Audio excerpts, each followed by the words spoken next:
င်္ဂလာပါရှင်ဒီနေ့ကတော့ဘန်းဆောင်စားတန်လေးနဲ့မိတ်ဆက်ပေးပါရစေရှင်ဒါလေးကတော့သူ့ရဲ့အဝင်ပေါက်ပဲရှိပါသေးတယ်နော်အဝင်ပေါက်မှာတော့ဒီလောက်ကိုမိုက်တဲ့ vibes တွေရနေတယ်ဆိုရင်တော့အတွင်းပိုင်းမှာဆိုရင်ဒီထက်ပိုမိုက်မှာမို့လို့ဒီဗီဒီယိုလေးကိုအဆုံးထိကြည့်ပေးဖို့မေတ္တာရက်ခံပါရရှင်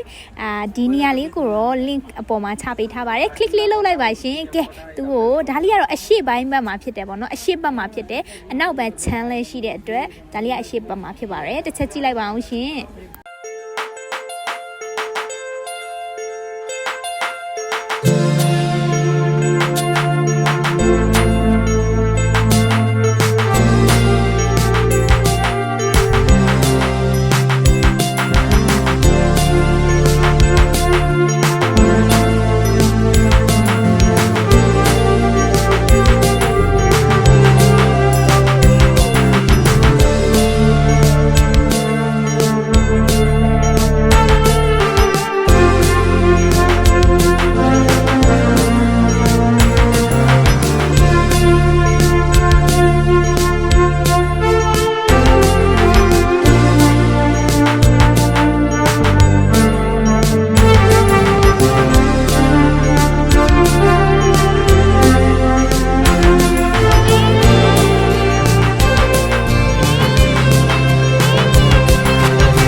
ခု order လုပ်ပြီးတော့စားကြမှာဖြစ်ပါရဲ့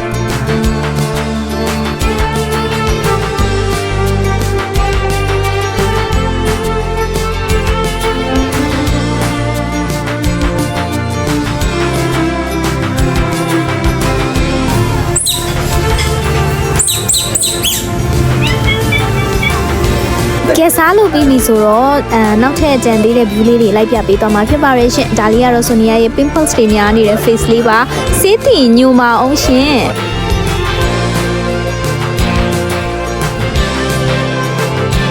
ဒါလေးကတော့အပေါ်ထက်ဖြစ်တယ်ပေါ့နော်ဒီမှာ birthday party တို့ဘာလို့ညာတို့ပေါ့နော်တကူခုmeeting တို့ထိုင်ချင်တယ်ဆိုရင်လည်းရတယ်ပေါ့နော်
ကဲရှုခင်းလေးတွေကတော့ဒါပါပဲရှင်ဗီဒီယိုမှာထက်အပြစ်မှာပို့ပြီးတော့လာပါတယ်เนาะဓာတ်ပုံကြိုက်တဲ့လူတွေနောက်ပြီးတော့ဗီဒီယိုရိုက်တာကြိုက်တဲ့လူတွေအတွက်ဒီနေရာလေးကို recommend ပြုပါရရှင်မိုးလဲချုပ်နေပြီဆိုတော့တကယ်ချင်းနဲ့ခဏထိုင်ပြီးတော့စကားပြောပြီးတော့ဒီအားနဲ့ပဲအဆုံးသတ်လိုက်ပါရရှင်ဆိုနေရဲ့ဗီဒီယိုကိုအဆုံးထိကြည့်ပေးတဲ့အတွက်ကျေးဇူးများကြီးတင်ပါတယ်ရှင်ဒီမျိုးဗီဒီယိုတွေနဲ့ရှစ်ဆက်လာမှာမို့လို့ like share follow လေးလုပ်ဖို့မမေ့ပါနဲ့အောင်နော်ရှင်ဒီနေရာလေးကိုတီးချင်တော့ပုံမှန် link လေးကို click လေးလုပ်လိုက်ပါနော်ကျေးဇူးများကြီးတင်ပါတယ်ရှင် bye bye guys love you and နောက်ပြီးတော့ဆိုနေရတကယ်ချင်းကိုလည်းကျေးဇူးများကြီးတင်ပါတယ်ကို love you Thanks for watching